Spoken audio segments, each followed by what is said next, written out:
बोला आज के बाद परण कर लो, कभी भी गुरु के प्रति विक्षेप नहीं लाना। गुरु मानस कर जानते हुए नरकइये अंध, महादुखी संसार में आग यम के पल। आपका गुरु कित है महाराज? क्या आपके घर में? मेरे घर में अवकाल जो बच्चा पैदा हुआ है, 3 दिन का हो रहा है, परसों जो पैदा हुआ। और गुरु कहा? ओ गुरु से हमारा ने बोला जी आप यहाँ पौड़ी में बैठो, मैं लड़के ने यही लिया, आप तो चला भी नहीं जा सकता। हाथ जोड़ के न बोलो जोलम हो जाएगा। एक सजाते ही पारे सारा ना लाइयो, गलत जाएंगे कत आम चालेंगे। तो बोला जी चालन जोगे तो कोई ना, चाहे मर जा आराम है, जाएंगे उसके बारे में आगे उड़ा माथा टेकेंगे। एक दो या नो पकड़े, दो या वो पकड़ा, उन लत ले गए बेचारे नो, किता किता पाटक दे नो, टूटे टूटे टूटे से गोडे जाके उस जहां माता रानी नाम था महाराज जी की माता जी का, जहां माता रानी और बच्चा महाराज बंदी छोड़ लेटे हुए थे, उस कमरे में जाकर और छोड़ दिए। ने बोले तम बार, और बाकी बार नो कान ला के सुने के बात हो रही। महाराज रानी सुआदी नींद पे, और वो नो देखे नो खिड़कियां में देखें के बतलाव से बंदी छोड़ 3-7 दिन के बच्चे नो बोले अर्जुन सर्जन, और वो लंबे पड़े मुंदे रोए। ने बोला जचगी था रे, गुरु के प्रति विक्षेप नहीं आ कर, अगर जी बस भोग लिया हमने जितना भोगना था, बंदी छोड़, पापी जीव से बख्श दो। ने बोला आज के बाद परण कर लो, कभी भी गुरु के प्रति विक्षेप नहीं लाना। गुरु मानस कर जानते हुए नरकइये अंध, महादुखी संसार में आग यम के पल। ने बोला बैठे हो, महाराज की शक्ति तो वो एकदम नो बैठे हो गए। ने बोला नाम लो, उपदेश दिया, और भजन करो। भजन किया और जाओ मुक्त हो जाओगे। इतना कह के उसने ठाक बलराम जी उनके पौड़ी में ले आए। 2-3 दिन वहां डटे, उसी समय शरीर त्याग कर सतलोक। सतयुग में अम्बरीश नाम के एक धार्मिक राजा हुए हैं। वही आत्मा त्रेता युग में राजा जनक हुए, जो सीता जी के पिता थे। वही राजा अम्बरीश व राजा जनक वाली आत्मा कलयुग में श्री नानक देव यानी सिख धर्म प्रवर्तक हुए। राजा अम्बरीश के इष्ट देव श्री विष्णु जी थे। किसी गुरु जी से दीक्षा लेकर साधना करते थे। राजा अम्बरीश भक्ति को प्राथमिकता देते थे। उसके लिए अन्न जल का संयम रखते थे कि मन भक्ति में लगे। भक्त अम्बरीश ने महीने के आहार का नियम बना रखा था। वे प्रतिदिन 1 रोटी कम खाते थे। उस समय मानव शरीर लंबा चौड़ा होता था। मानव की लंबाई 100 फुट के आसपास होती थी। इसके अनुसार मोटाई भी अधिक होती थी। भोजन की खुराक भी अधिक होती थी। गुरु जी ने एकादशी का व्रत रखना भी भक्ति कर्म बता रखा था। अम्बरीश को वेद ज्ञान भी था। उसकी आत्मा मानती थी कि व्रत रखना वेद में नहीं लिखा है। गुरु जी को भी नाराज नहीं करना चाहा, इसलिए अपने आहार को इस प्रकार नियमित किया कि एकादशी को भोजन न करना पड़े। जैसे एक दिन में पेट भरने के लिए सामान्य तौर पर 11 रोटी भोजन करते थे, तो उसको प्रतिदिन इस तरह कम करते थे कि एकादशी को बिल्कुल न खाना पड़े। जैसे कृष्ण पक्ष की अमावस्या को रोटी व अन्य सब्जी खाते थे, तो प्रतिदिन 1 रोटी व उसी अनुसार सब्जी भी कम कर देते थे, तो एकादशी को कुछ नहीं खाते थे।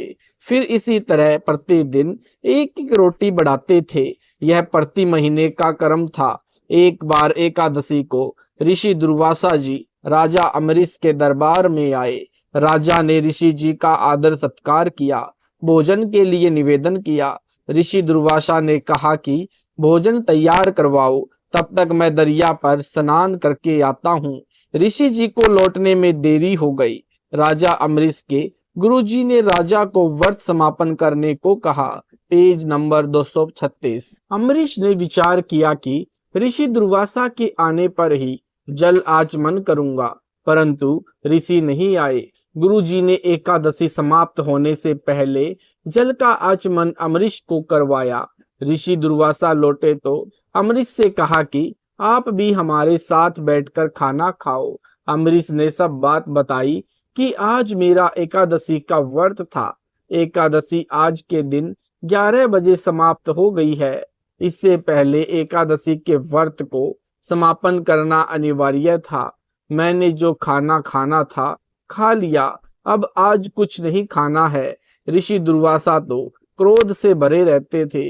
अम्बरीश से कहा कि तेरे घर पर ऋषि आए हैं, तूने ऋषियों से पहले भोजन करके हमारा अपमान किया है। यह कहकर ऋषि ने राजा को उपदेश दिया कि यह कर्म कांड वेद विरुद्ध है, इसे नहीं करना चाहिए, व्यर्थ है। राजा ने कहा, जो आपकी आज्ञा। ऋषि दुर्वासा बिना आहार किए ही चला गया। अगली बार फिर दुर्वासा जानबूझकर एकादशी को आया। राजा ने उसी तरह एकादशी का व्रत समापन किया। ऋषि जानबूझकर उस दिन और देर से स्नान करके आए। खाने के समय राजा के साथ बैठकर भोजन करने का आदेश दिया। राजा ने वही व्यवस्था बताई कि मैंने एकादशी के व्रत का समय पर उद्यापन करना पड़ा। आज भोजन नहीं खा सकता, क्षमा करो, आप भोग लगाओ और हमें कृतार्थ करो। यह उत्तर राजा का सुनकर ऋषि दुर्वासा आग बबूला होकर बोला, मैंने तुझे एकादशी का व्रत न रखने को कहा था, आपने मेरा अपमान किया है। राजा ने कहा कि ऋषि जी, मैं व्रत नहीं रखता, यह तो अन्न जल का संयम बनाकर साधना करता हूँ। परंतु ऋषि दुर्वासा ने सुदर्शन चक्र को आदेश दिया कि राजा का सिर काट दे। सुदर्शन चक्र तुरंत सक्रिय हुआ। आग की लपटें निकलने लगी। सुदर्शन चक्र ने भयंकर रूप धारण किया और राजा अम्बरीश की ओर चला, जो वहां से 10 कदम यानी लगभग 50-60 फुट दूरी पर जमीन पर आसन लगाए बैठा था। राजा के चरण छूकर सुदर्शन चक्र वापिस दुर्वासा ऋषि की ओर मुड़ा और ऋषि के शांत करने पर भी शांत नहीं हुआ। तो ऋषि को समझते देर न लगी कि चक्र तेरे को भस्म करेगा।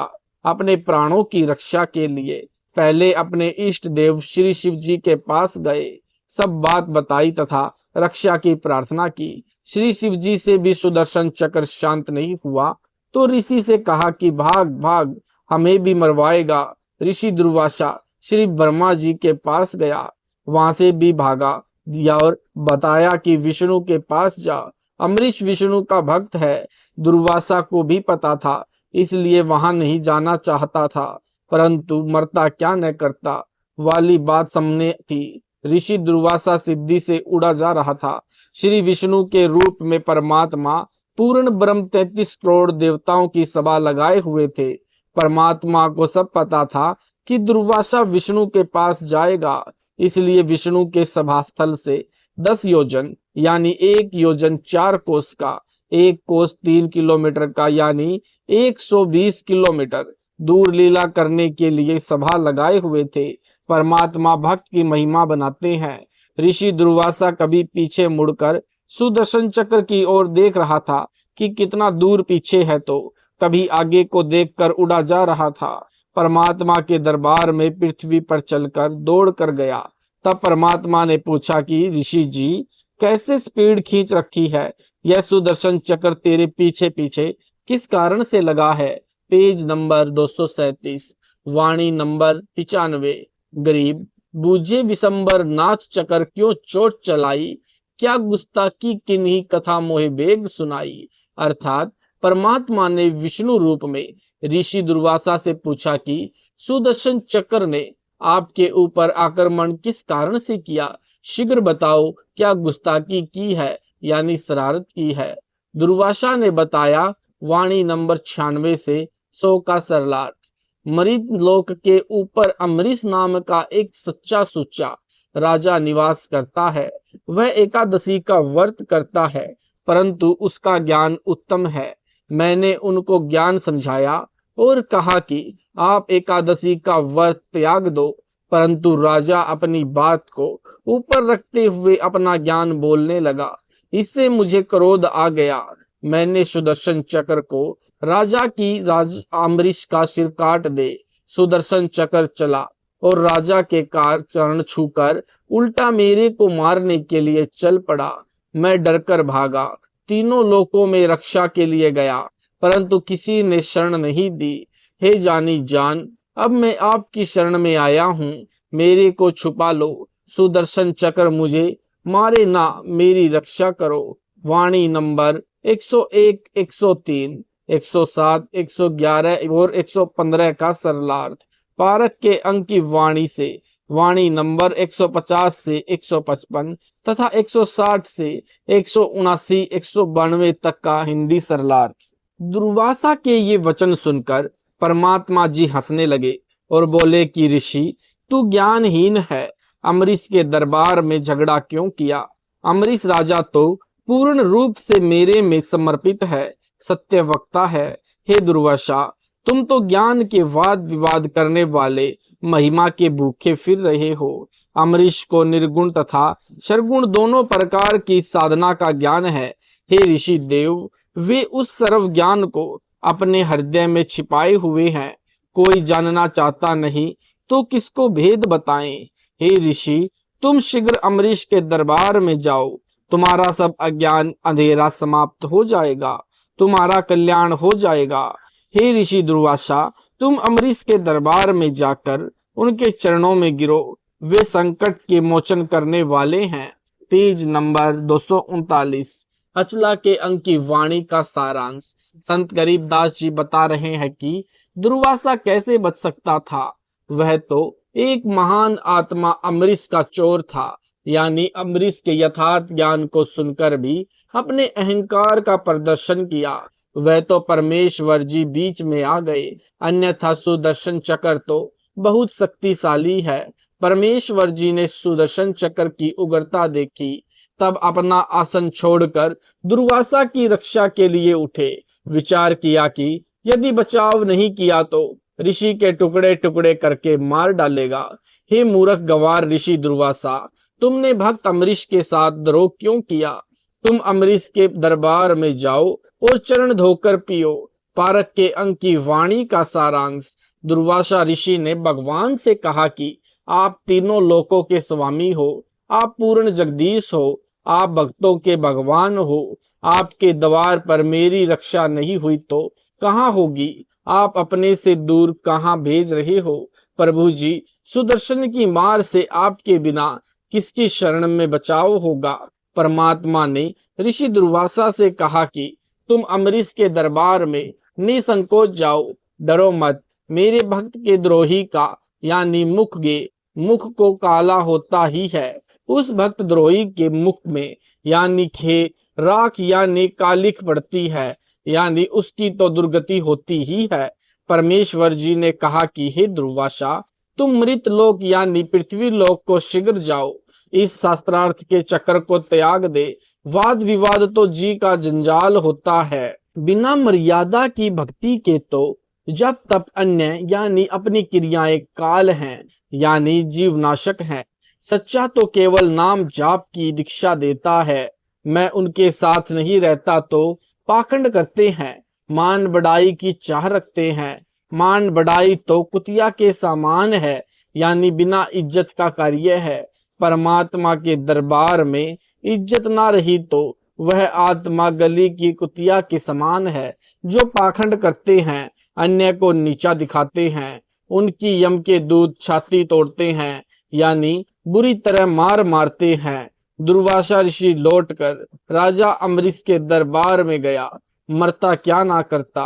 अपने ज्ञान को त्याग कर अपनी गलती मानकर कहा कि आप तो मेरे ईश्वर हो, मेरे प्राण आधार हो, दया करो, मेरे प्राणों की रक्षा करो, मेरी पीठ पर कृपा भरा हाथ रखो ताकि मेरा दिल शांत हो, यानी कलेजे को ठंडक मिले, मेरा भय समाप्त हो। सुदर्शन चक्र को मेरे सिर पर शांत करके रखो। मैं आपका नौकर बनकर आपके चरणों में सदा रहूंगा। मेरे जीवन की रक्षा करो। मेरे प्राण यानी श्वास स्वखवापो यानी मेरे प्राण बख्शो तथा भक्ति का दान दो। ऋषि दुर्वासा की दशा देखकर अम्बरीश हंसने लगे और प्रसन्नचित्त से ऋषि दुर्वासा से बोले कि हे ऋषि जी, आप तो मुझे प्राणों से भी प्रिय हो।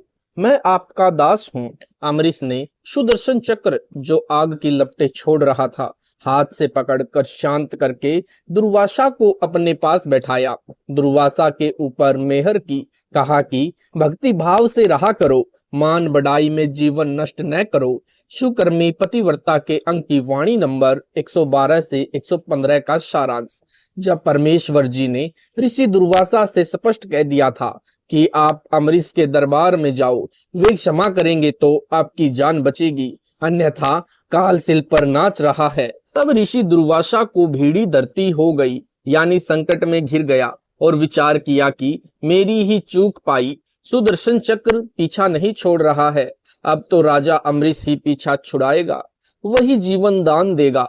राजा अम्बरीश बोले कि हे दुर्वासा देव जी, मैंने कुछ नहीं किया, आपने जैसा किया उसका फल ही मिला है, इसमें मेरा कोई दोष नहीं है। ऋषि दुर्वासा ने निवेदन किया कि मेरी रक्षा करो, सुदर्शन चक्र को शांत करो। राजा अम्बरीश ने सुदर्शन चक्र को शांत करके ऋषि को पकड़ा दिया, बोले कि ले तेरी मिसाइल, फिर गलती न करना। तब ऋषि दुर्वासा के जान में जान आई और अम्बरीश को आशीष दी कि धन्यवाद, आप विद्वान हो, महापुरुष हो। सत साहेब जी, यह ज्ञान आपने संत रामपाल जी महाराज जी द्वारा लिखी गई पुस्तक मुक्ति बोध से सुना है।